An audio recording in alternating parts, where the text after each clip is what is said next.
than a lot of people do as well. Yeah. I'm gonna just press our little go live button. And as people trickle in, they can join the conversation. I think Yeah. that's that whole like, how do I even get started? Like, I know that I want to do platform engineering, or I know that I Mm. not even like big P, big E platform engineering. Like, I want to dedicate a whole Yeah. team with a manager, but just like I want to do some platform engineering projects. How do I even get started? One of the things that I always recommend is like finding enemies and allies. Maybe Yeah, find the allies 100%. first. Because I Yeah. think if someone has like a co-conspirator, it becomes not like a this is my personal wish, but Yeah. especially if that person's like cross-functional, or if you're a manager and you can bring like a senior technical IC with you and like you two present it together and say, here's the benefit. I think that goes so much further than just you saying, oh, I think we should, you know, build this tool or like switch to this tool or whatever. Yeah, and I think like as well, like if you can find like a sponsor, more kind of Hmm. exec or senior leader sponsor, like I think that that's really powerful. I think about when I, for instance, joined Sneak, the person that I paired up with first was the chief architect. Yeah. And they had already had an idea about this, but they had tried to make a go of this a couple of times and failed, Hmm. essentially. And so this was like third time lucky when I Yeah. arrived. And so it was a bit, but like at that point, it was already kind of like, to be honest, it was a little bit like, holy shit, we have 100 engineers already, and things are a little bit on fire. We really need to make this Yeah. work. Yeah. And so, Did but was that the sort of exec, like too late? You know, felt like it was uh, too late when you had 100 engineers. I think so. Yeah, there was a lot of like catching up to do. Like, there's what is it? Will Larson's book. Is it an elegant puzzle? I Yeah. read that. I read that a few years ago, and I was often thinking about that book, when I first arrived as well, because it's like, the primary thing you got to do first sometimes is dig yourself out of the hole that you're already in. Hmm. So it's like, what's going to give you the most leverage to stop, like, because I used to say to the only two people I had at the time, like, we're on a hamster wheel. We're running to stand Hmm. still. We're basically Yeah. running to stand still. We're not really progressing anything. And so it's like, how do you get yourself out of that situation? Where are the leverage points? And you have to try and identify those things, especially like as an Yeah. engineering. At my time there as a senior engineering director, it's like, okay, well, having done this a couple times over, like, what should we be doing differently than Hmm. we're doing today? And that was an interesting challenge. Yeah. Yeah. It's like the incident management principles, like stabilize and repair. You just got to get yourself out of Yeah. the mess that you're in until you can start making forward progress. So, Yeah. well, welcome everyone. I think those of you just joined in on Crystal and I having a little conversation about like how do you even get started? And we're gonna continue this conversation. My name's Laura. I'm the CTO at DX. I'm joined here by the illustrious Crystal Hirschorn, who is CTO at Zoa and previously at Sneak. Crystal is one of the people. If I have a question about platform engineering, I'm probably gonna hit her up and ask, hey, what's going on? What should I do? What have you seen? Do you want to share a little bit about your own history in platform engineering and engineering leadership? Yeah, sure. Thanks, Laura. Really pleased to be here today. This is like obviously one of my passion areas, so really excited to Hmm. have this chat today. Yeah, as you mentioned, I'm currently CTO at a company called Zoa. We are a startup in the green energy tech space. I head up all of engineering, data science, and IT here. Previous to this, I was at a hyper-growth startup called Sneak, which probably a lot of you have heard of, which is a dev security tooling company. Um, it started out there when it was a Series B. By the time I left, it was a Series G. That happened over the course of 3 years. So we went from 200 people to 1,800 people. So that was very, very hyper growthy. Yikes. Yeah. Yeah, and that was like also opening up new hubs in different locations around the US and Europe. Um, so that was interesting. Before that, I was a global VP of engineering at Condé Nast, which is a very famous magazine publishing company. The things you would have heard of are like Vogue, Wired, Vanity Fair, GQ, New Yorker, those kind of publications. And there I built up their engineering team from scratch in London. And then by the time I left, I was basically looking after 13 global locations and having the CTOs in each of those locations dotted line reporting into me. And Wow. we rolled out a publishing platform even in places like Russia and China. So that was interesting. Oops, my headphone just fell out, sorry.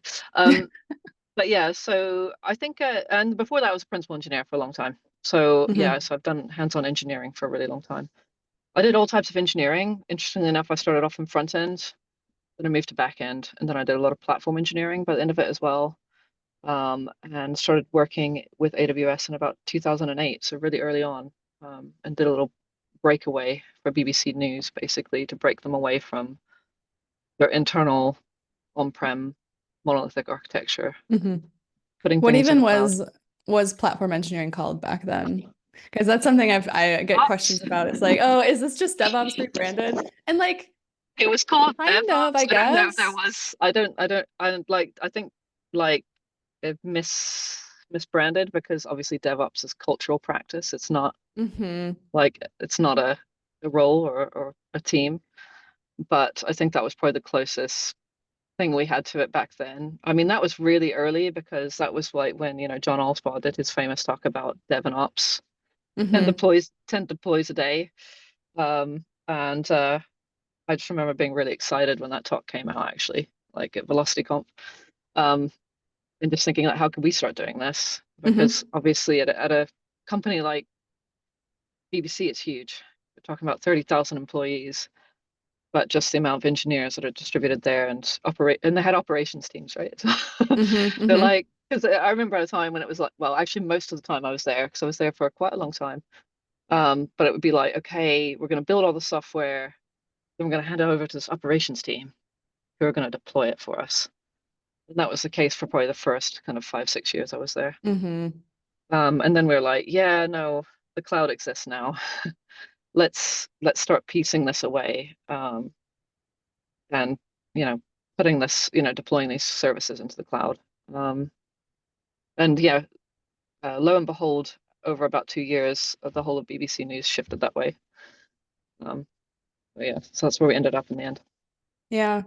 I wonder, so you said something before about like third time lucky. And just, those of you who kind of have been trickling in, one of the things that Crystal and I were talking about is like find your allies if you are thinking about like how do I even get Mm, started? And especially at a company as big as like BBC or even, I mean, even at a small company, it's useful just to have an ally so it's not you by yourself proposing something.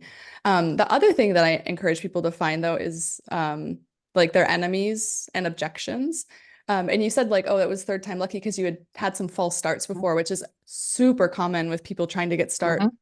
get started with platform engineering or early in Mm. their platform engineering journey. What are some of the things that you've seen go wrong kind of in that very 0 to 1 stage of trying to establish a platform engineering function or even starting to focus more on platform engineering stuff? Yeah, sure. So let me talk about my time at particularly at Sneak, because that's where I talked about third time lucky. Mm-hmm. So they did have a couple false starts before I joined. And I think I was mentioning like sometimes depending on where you are, as a company and when you get started, some of it can be like you're already overwhelmed operationally by that point. Mm-hmm. Like there's already a lot to do. Um, and some of it can be like what I don't know, like some of the decisions you make early on can come back to haunt you later. Yeah. Like there wasn't a huge investment there in automation or Mm-hmm. infrastructure as code. And so that was something we needed to address quite quickly.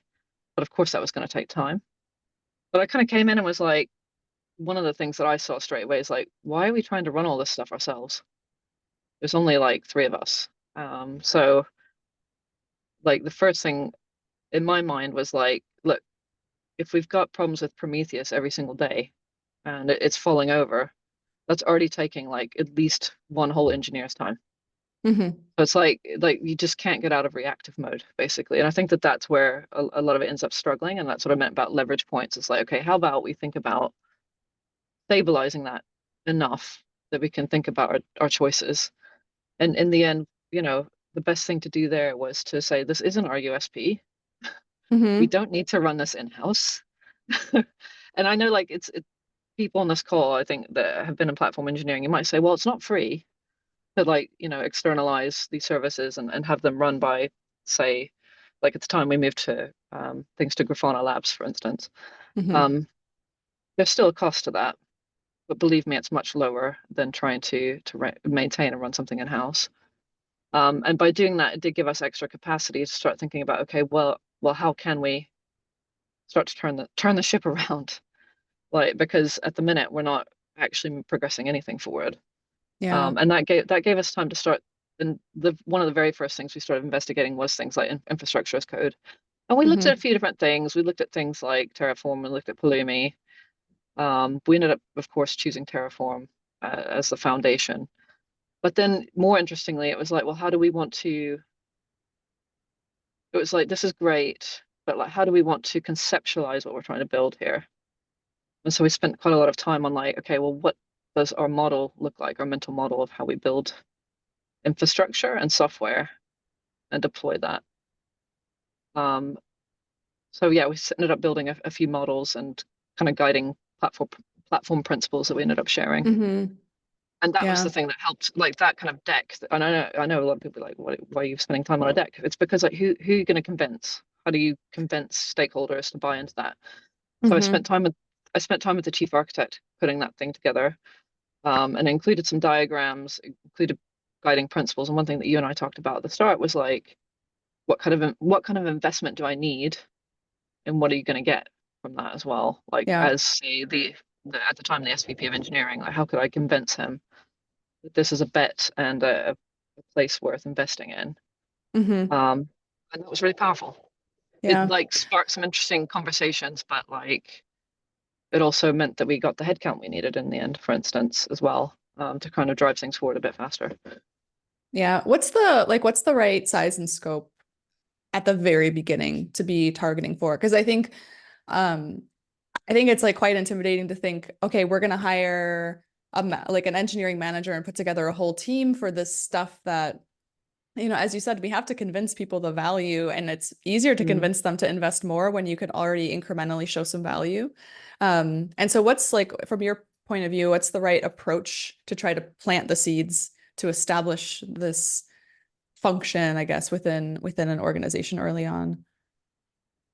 Yeah, I think you did touch on something there. Like, you shouldn't take like a year to prove any kind of value, Hmm. which can be quite easily done. And I think coming back to one of your earlier points as well is like, I'm quite a business-minded engineer. Hmm. In fact, when I studied at university, I had a combined degree, which was like software engineering and business studies. And I Oh, think wow. that's always stayed with me, right? Like in terms of Yeah. like I need to operate like I'm a mini CEO essentially at Hmm. any kind of leadership level. Like what do they care about? But also how does the business make money? How does the business save money? Which is a big thing for platform engineering too, like operationally, like how can we run more efficiently? How can we have Hmm. people's capacity be spent on things we're actually trying to build and scale, and not on the operational work, which can cause a lot of cognitive load. So things we ended up doing, like I said, we stabilized a lot of pieces of infrastructure which weren't very stable, but also had an impact on lots of engineers. Hmm. And other things we started investigating into, which didn't have enough, I think, early kind of focus was on kind of observability, essentially. Like, it's like we were already running with hundreds of customers, but mainly looking at things like logs at that point Yeah. to tell us what was going on operationally.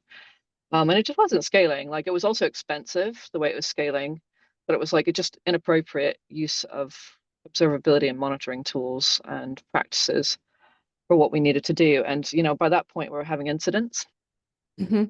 fairly regularly, and it's like you don't want to be in a situation where it often takes a long time to respond to customers. We had alerting gaps, a whole lot. So I think like some of it was like, let's just get on top of some of the SRE practice stuff quite early because that can have a lot of impact, but also like the exec team really care about that because that's like about customer credibility and trust. And so those were kind Yeah. of common places I would start too, is like, are there like pain points? Are there gaps where, again, your sponsor, your exec team is really going to care about the work that you're doing? Because you're Yeah. right, like you could choose to focus on everything, but then you won't get very much done, like over the Hmm. course of a year or two. So Yeah, I think in my experience, one of the places that I see platform engineering work just fall over, like fail before it even gets started, is thinking about it wholly as an engineering problem and not as a business problem. And I mm, know as engineers, we want to focus on like what's possible, what can we build, what can we do? But if we start there, we miss the whole Like Yeah. the language of business is money. And Avi, DX's co-founder and CEO, we talked about this a little bit on LinkedIn. And it's a lesson that I wish I had learned earlier in my career as well. So like very, very great that you were like studying these two things at university concurrently. I think that's so useful. But unless we can articulate the value in money, and like Mm. time is money. And so maybe it is a time thing, but you can do some math and like decently figure out what the Yeah. money equivalent is. But like, why should the business invest in something just because you think it's like fun or this is the way we should do things? Like it is all about efficiency. And I don't like that's maybe not a very attractive or like fun thing to think about, but you will not be successful as a leader bringing new initiatives forward if you cannot articulate the value to Yeah. the rest of the people in the room. And Joel Chippendale, who's a fantastic coach. I'm not sure, Joel, if you were watching. I think we're having some trouble with the LinkedIn live stream, unfortunately, just like giving me spinning wheel of death. But Joel said it so perfectly that if you can't explicitly articulate the value of your platform engineering DevX or like whatever it is, assume that the other people in the room will think that it's zero. And I think that's super fair. I Yeah. think that's super fair because I have the same reaction when people would bring me that same thing without being able to really tell me why I should be doing something or what the value is to me. And so we should expect nothing less of ourselves as well. And so really that's, and I think what your point is like a sponsor, if you're doing platform engineering or DevX work, it means you're not doing something else. And you have to be very clear about why the DevX work is the thing to focus on. What have you found to be the most well-received arguments? Is it like a time argument, efficiency, money retention? Like what I think there's a lot of things related to return on investment around platform engineering. What are some examples that you've personally used to advocate for this kind of work? Yeah. I mean, I think one thing I didn't mention that we spent a lot of time on as well early on was like we had and I think a lot of you will relate to this. We had a Slack channel Hmm. called I can't remember what it's called. I think it was called Ask Infra. Um, and that thing was like a deluge of just different things that were going wrong operationally all the time. Or just like, I don't know what's going on. I think maybe you Hmm. know what you can do to help me. And we spent a lot of effort actually like looking and it, yeah, I have lots of thoughts about these kind of things anyway. I think sometimes engineers can use them as a bit of a crutch. Hmm. And so we ended up investing in like doing some proper analysis and like actually getting kind of detailed and quantifying like what are the types of requests in, how do we tag them, the kind of classes of work, themes of work, so we can start addressing them. What's most painful? Went out and Yeah. interviewed we went out and interviewed other engineers because at the end of the day you're I mean, at Sneak it was interesting because I was doing two different things. I was launching like actual products for customers and doing lots of internal focus. That was very interesting. That's not very usual, I don't think, for a platform engineering organization, Hmm. um, which I can talk about further in a bit. But a lot of your customers are there. They're other engineers, and so it's like, well, what are they finding painful? Yeah. What do they think sucks? Like, because a lot of things do suck usually, and so it's like, how can we help them? And it's like, well, the best place we can find out about this is our Slack channel. It's coming in every Hmm. day. But we also started setting things like SLAs up because I do think like sometimes engineers were just going, something's wrong. I'm going to go and ask. And I was like, no, no, no. Hmm. Let's just like make them wait 4 hours because I bet you someone else will answer them because they've either addressed the same problem Mm. or they'll fix it themselves and hopefully they'll share back. And that started happening. It was like a virtuous circle that started happening more and more. And it meant that we weren't just spinning because I think they were getting into this habit of like just stuff came in just like investigating, replying, and I was like, but that's just going to Hmm. eat your entire capacity. But it also was quite good for like identifying like classes and themes of work where it's like, okay, clearly, over the past week, and this is what I meant, we quantified everything. It's like over the last week we've had 12 requests or sometimes 20 requests in the same kind of rough theme, and it's like, okay, or that's been happening over the last month consistently. It's like, how do we start addressing that in terms of like both Hmm. tactical quick wins, but like more kind of strategic investment, but also like, I mean, maybe I'll just say like that's an example, but like quantify things would Yeah. be like a theme, because like I read this book called How to Measure Anything. Such a good It's book. Highly it's an recommended. amazing Yep. book, because it debunks the whole like, I think we kind of kid ourselves a lot, like, oh, there's no way I could ever kind of quantify that, or run that into kind of, Hmm. in any kind of reasonable model on which I could base any kind of decision making. And it talks about like, the thing about quantification, it's like it's about reducing risk and uncertainty. Hmm. It's like it doesn't have to be perfect all the time, but Yeah. at least it gives you a range, right, to reason about. And I thought that that was really good. So we got really, Hmm. I mean, it's not exactly metrics, but it was just quantifying. And then you can take that to your sponsors again and say, like, hey, if we do this one piece of work and we get this type of investment, we could save X amount of hours, which would cost the business X, because time is money. Hmm. And Hmm. when you have 100 engineers and it just keeps growing, because by the time I left, I think product development was about 450 people. It was huge. It starts to be millions of dollars a year, Very and so like quickly. quite quickly. So they care about that. Yeah. Yeah. But then you're right. There was the other thing you asked around, like, if enough things suck, people will leave as well. Hmm. Hmm. It's like death by a thousand cuts. So it's also like, how do we make the engineering life simpler? And one thing I had, my motto was like, make infra boring again. Yeah. Like people don't want Put to that on a care. They hat. don't. Yeah, It was no, actually I it don't was want to actually on care. my intro. Like anytime we onboarded somebody, that was like one of the first slides in my intro deck was make infra boring again, Yeah, great. because it Like was like, they don't it care. it They is an don't want to care. interesting problem Yeah, to solve for people whose job it is to solve that problem. But if your job is not to solve that problem, yeah, um, I think adjacent to this conversation, there's been a lot of conversation recently, just like out on the internet, of whether Kubernetes was just like a big distraction. And I think this would be probably a different online session altogether.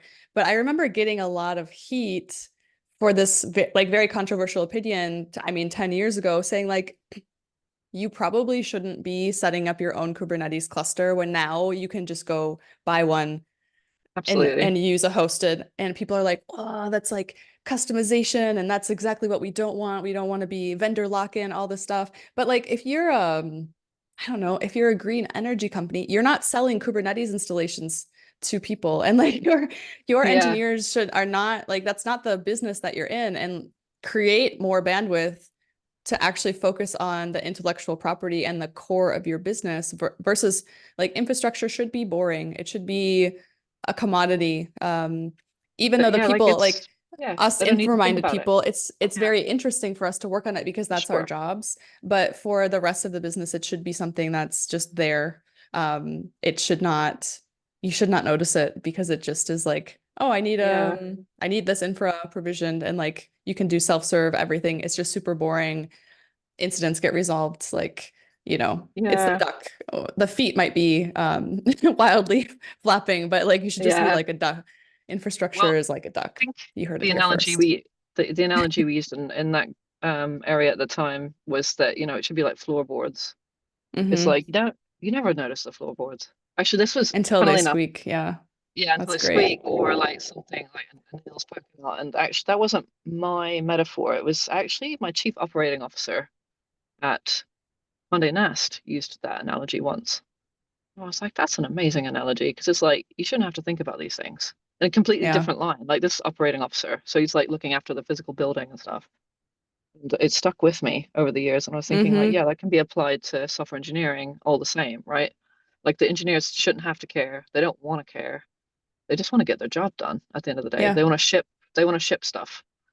Yeah. And they want things to be secure and stable, and the rest of it, right? So Yeah.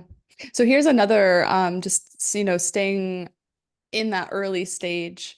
You mentioned a couple of times now, like, what do the developers think is the problem? And surprisingly, mm, this is another thing that I see go totally wrong in earlier, trying to establish platform engineering projects or whatever. Your target customer is probably sitting literally next to you or is like a Slack message away. There are so few other companies or other types of engineers and have that direct access to your end user. But it seems like when our end users are internal developers, we forget everything about building a product. We just forget like, oh, yeah, we do need to talk to customers. We need to see what their problems are. We need to like aggregate their feedback and see if we can see trends and then prioritize stuff, based on what's going to be most impactful.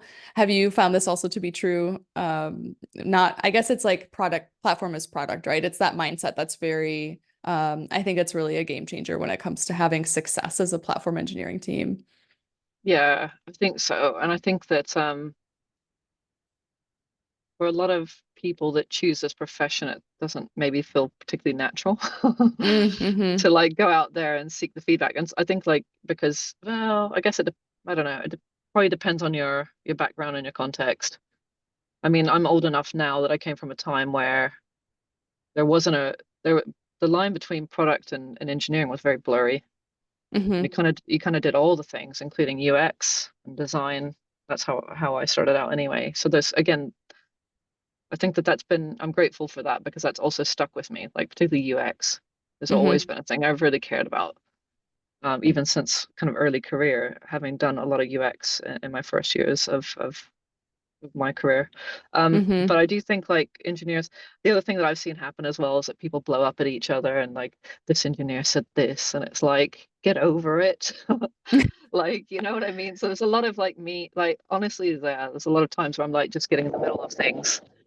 Like, Mm-hmm. okay, like, like calm down. It's feedback, even if it was Mm-hmm. delivered in a way that you didn't like, but like they're trying to tell you something. They're telling you because they care. When they start being silent, that's when things are really bad. And so it's Absolutely. like if they're emotive, it's because they want to be heard. Yeah. And so there's a lot of like this I don't know, it's a huge amount of psychology that goes into these kind of jobs as well, Mm-hmm. because it's Mm-hmm. like like engineers do want to do a good job. That they are usually acting in good faith. From time to time, you get the odd person who's not, who's Mm-hmm. just destructive and probably should have quit already, but they haven't.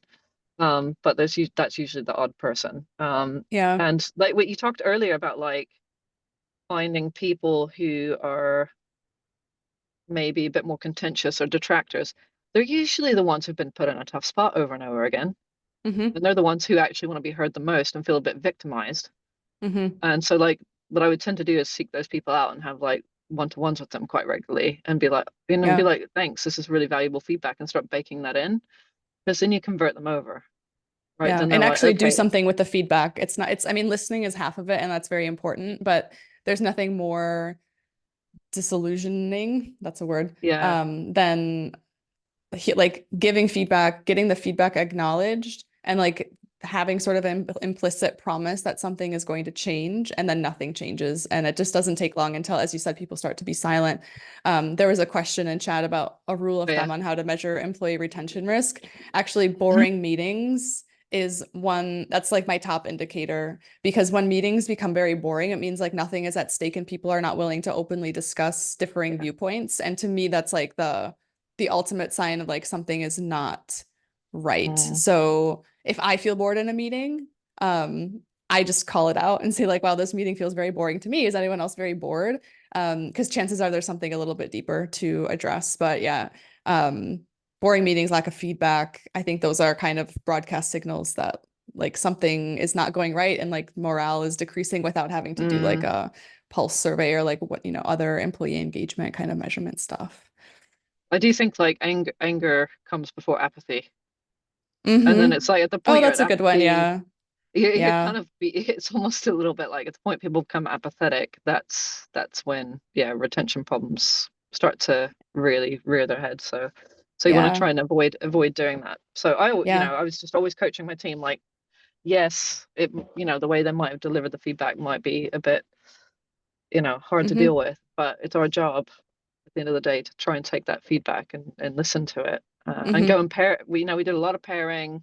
Sometimes I had to force people to go and be friends. Yeah. But it's You like, look, can get them one of it's those yeah, big shirts that fit two people in. yeah, And like they like this is our get along shirt. Like go wear it, go do pairing, and then yeah, exactly. But yeah. I mean, at the end of the day, I do think like things like that really matter in terms of making platform teams again successful, and just trying to bake Mm-hmm. in that kind of mindset. Like we need to pay attention to them. They are Yeah. our customer. So Yep. Yeah, exactly. And like sometimes I get people who ask, well, is that really true because they're a captive audience? And I implore you, or I just like I have never met a more creative group of people who will do anything, like do anything to avoid using a tool that they don't want to do than engineers.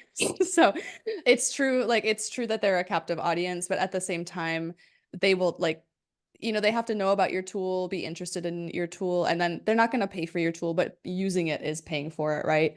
And so it's sort of, those are all the same three steps of any other paying end user. And if the adoption is low, that's a good signal Right. that what you're building is not right. So I just had a panel with Helen from Backstage, from Spotify, who's on Backstage, and she said that Spotify, for their internal adoption, they have a 90% adoption is their target. And that is It's outrageous for really any high. other, that's Yeah, it's great. very high. But like, Yeah. how cool is that? Yeah. But the amount of work that needs to go into hitting 90% is that's a ton of work, and Mm, it's not writing code that gets you to that 90%. It's no. figuring out what the problems are, aggregating them, um, figuring it out. So on the topic of Backstage, Simon had a good question here. And then Gregory, you had a question. We'll take that one after. In my experience, platform as a product tends to go straight to, let's just do Backstage. How do we avoid getting stuck into Backstage black hole, instead focus on the value that you can provide? Crystal, I'll let you, I certainly have opinions, but. Yeah. I mean, as a previous user of Backstage, Mhm. we didn't start there though. Backstage was like something we introduced like 2 years later, Mm. um, with mixed success, I should add as well. Like, right? It wasn't, oh, we rolled out Backstage and it was wildly successful. Sparkles and rainbows. Yeah. Yeah, exactly. But um, what would I say? I think that actually I can give an example of one thing we did do, which I found really fascinating because it actually revealed a lot. When we got to the point where things were fairly stable and we had, decent kind of infrastructure as code, security by design and different Mm-hmm. things like guardrails, golden paths, all the rest of it. We got to a pretty good spot, but we started looking at how do we measure as well, like Mm-hmm. Mm-hmm. productivity, efficiency. So we looked at things like metrics and how are we going to use that to kind of change the way that people behave, incentivize behaviors, but also like how do we talk about this with like senior stakeholders in terms of like the work that we're doing. And we thought about rolling out, a platform and how we might use something like Backstage, but I felt like we got so caught up in that we kind Mm-hmm. of missed the kind of goal. And I was like, we spent a bit of time like spiking and trying to roll something out. And in the end, I said, hey, should we just strip this back? Should we just do Mm-hmm. something very MVP and like, hey, we can go and like scrape these APIs, and pull together our own um, data sets and produce our own graphs. And we did that with, in the end, we ended up doing some scripts and Looker dashboard. And that was Mm-hmm. just powerful in a lot of ways. And that only took a couple weeks to build. And Mm-hmm. this was the developer experience team that I was managing at the time as well. But that was really useful. But I think also as part of that, we were getting feedback and talking to people, like interviewing them, canvassing them. And one of the most interesting things I think I found out from that was like, we talk about Dora and other types of metrics, but I think it was a product manager that said to me, this is all great, but the thing where I think we waste a lot of our time is out of band, like before it even hits the Jira backlog. Like we're Mm-hmm. having meetings and things are misunderstood. We're reprioritizing plans aren't well known. Mm-hmm. We get caught up in debates, and eventually something goes into the backlog. But it's like if you're only tracking from that point onwards, you're only seeing a thin We don't slice see it. of. Yeah. Yeah. And I said so it can be almost a little bit misleading. And so we started Mm-hmm. thinking about how do we capture some of the out of band stuff as well as like the fact that we want to track the progress that we see and how fast things are moving and kind of all the other things like change failure rates. Yeah. Um, but even that was interesting because we're like, well, it also depends on the code base. Two, we had like a monolithic architecture that got pieced off into service-oriented architecture at Sneak. And it was like, okay, well, we still have a monolith that we're decomposing. How does that Mm-hmm. compare to other things? So it actually led to a lot of interesting things. I think one thing I told you about before, Laura, too, is like part of that discovery is like around paved paths was somebody said to me, you seem to be investing a lot in um, like spinning up a service. making that super Hmm. easy. And then coming back to backstage again, like we were like spent so much time like, oh yeah, we should just template up everything and wouldn't it be amazing if we can like push a button and like then you've got like Hmm. everything ready for your new Yeah. But service. And somebody said how often do people do that? exactly. Yeah. And that's what exactly the feedback, but it kind of caught me a little bit because I was like, oh yeah, that's true actually. An engineer said that to me. They were like, yeah, it's great, but like we don't spin up new services that often. The thing that really Hmm. sucks is upgrades. And they're Hmm. like, Hmm. hmm. So I do think that there was a lot of lessons that we learned there, like where we probably were focusing a little bit on the wrong problem to solve Yeah. for. I So think that's a really a way that teams get very easily distracted is by looking at like tracking a one-dimensional metric. So for example, sentiment. This is mm, I'm extremely dissatisfied with documentation. Okay, then we're gonna put all of our resources on exactly. documentation. Or like service creation takes 3 days. Okay, let's fix service creation without augmenting that with a metric like priority. Because often Hmm. what developers will say is like, I don't know, not satisfied with this at all. But if it's something that's only affecting them once a month or once every 6 weeks or something, that's probably not where you're going to have the No. most benefit from your investment, similar to like service creation versus upgrades. And so it's important to kind of keep track of metrics, but a lot of that stuff, especially the out of band stuff, it's so difficult to get those from just like looking at system metrics because you need the experience of the developer as well to be able to tell you um like, oh, this is actually not that big of a problem for me. Or hey, this is a big problem, because otherwise we're just assuming like what do I think is a problem, and what I think is a problem might not be actually a problem. um so it's Yeah. important to So kind of capture the whole breadth of yeah, when I feedback, think as you said, and like UI, it's a yeah, UX problem kind of. and I think coming back to like the purpose of this talk, like what are some of the common mistakes? Being completely quantitative and not Mm, qualitative. It's like again, like I do think like you need to go out and yeah, do surveys, canvas people, have one-to-ones, do pairing. Like like look at your Slack channels. Like there's a ton of information available to you if you want it. But that all helps in terms of synthesizing hmm. where should we focus our efforts. Yeah. And that will I think change this over time. feels, I Yeah. think like the qualitative or sort of surveying part, user experience, user interviews can feel very overwhelming and burdensome to, as you said, like engineers who maybe just like we haven't been trained to think that way. And someone made a funny comment about like, oh yeah, that's right, going from like front end to back end to infrastructure, just like trying to distance yourself from the browser. And like that's been my own, that was my Yeah. own journey as well. Like I started as a front end developer, and then I learned Ruby, and then like learned Go and got into back end. And like before long, I was just like in system D, like doing stuff. But like mine, it's not that it wasn't distancing myself from end users, but like kind of, right? It's like I think there's a stereotype of, hey, I want to go into engineering because I don't want to deal with people. And I think there's just platform engineering specifically is a little pocket of engineering where it's like it is the engineers that have very good infrastructure skills that we need in platform engineering. And those are also the engineers that like have probably preferred doing infrastructure stuff so they didn't have to talk to end users, or Right. like didn't have to Yeah. deal with people on the Right. other end of the code that they write.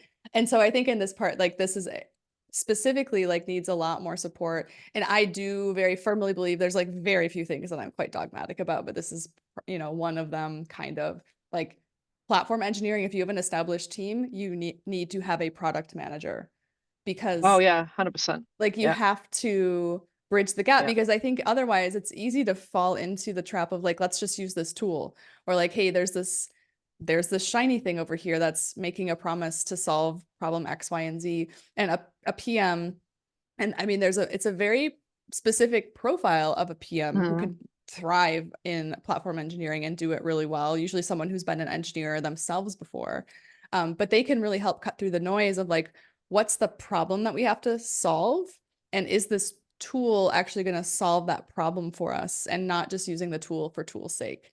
I mean, this can bring us all the way back to that like Kubernetes discussion of whether it was a distraction or not. But it's like, it's that same principle thinking of like, what are the problems that we actually have to solve? Yes, tool X can solve these problems at company Y. Do we have the same problems as company Y? Probably not. Like there's just a lot of copy and paste culture in engineering. Like, right, we don't have a lot of time. We want things that are like easy, easy, or like proven, or like, interesting. So I totally get the temptation, but like having a PM and someone who's trained to think about problems that way, trained to do user interviews if that's part of their skill set, like focus on the UX, those parts of things. I think that's a very good way to try to avoid falling into the trap of like, oh, well, we're doing platform engineering, so like we obviously just need to start using Backstage and then all of our problems will be solved. Yeah, That just doesn't happen. absolutely. Yeah. Definitely. Um, Getting back to one question of how do you communicate the value to the key stakeholders? So we talked about different ways of getting Yeah. measurements from the platform engineering work, both qualitative and quantitative. I guess what's the best way to present it? My question would be like, what is your exec team expecting? And ask that question first, because it's probably going to be different for every company. Yeah, I think this was probably a mistake that I did make initially, Mm-hmm. was that I came in and saw problems and just started trying to solve for them. Mm-hmm. But you're right. I think a good place to start would be to ask, um, particularly like a CTO or somebody like of that, like what do they care about? What do they see? Mm-hmm. And I didn't do that initially. But I did about 6 months later, and that was really kind of eye-opening. Like, what did they care about? What were their problems that they saw at that level? Um, like I said, at Sneak, the engineering organization was already quite large by that point, which was different from my time at Condé Nast when I was effectively their CTO. It Mm-hmm. was kind of up to me. I had a lot more free reign. It was Yeah. like, you own the whole budget. We want you to scale this whole team up, build everything from scratch. That was kind of a different and interesting challenge. But at Sneak specifically, because it was more about buy-in from a Mm-hmm. technical leader and a product leader as well. Um, I think for them as well, it's like the things that I think that they cared about a lot, because also it's product too that needs convincing in a lot of ways too, particularly if Yeah. you have a chief Mm-hmm. product officer, because they will often see like, what can we sell? What can Mm-hmm. we ship? Um, what can we promise to customers? And they work quite closely with commercial, right? So there's like a lot of factors to think about.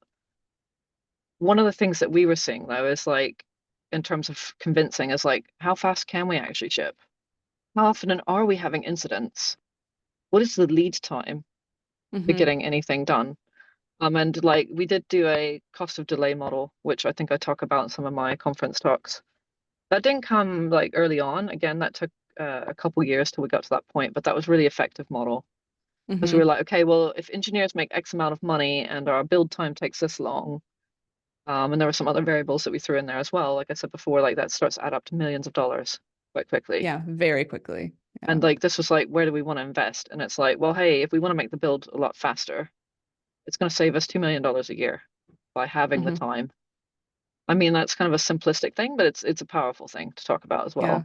So we tried to find like models like that where like again it ties back to ROI. Mm-hmm. But also, the other thing that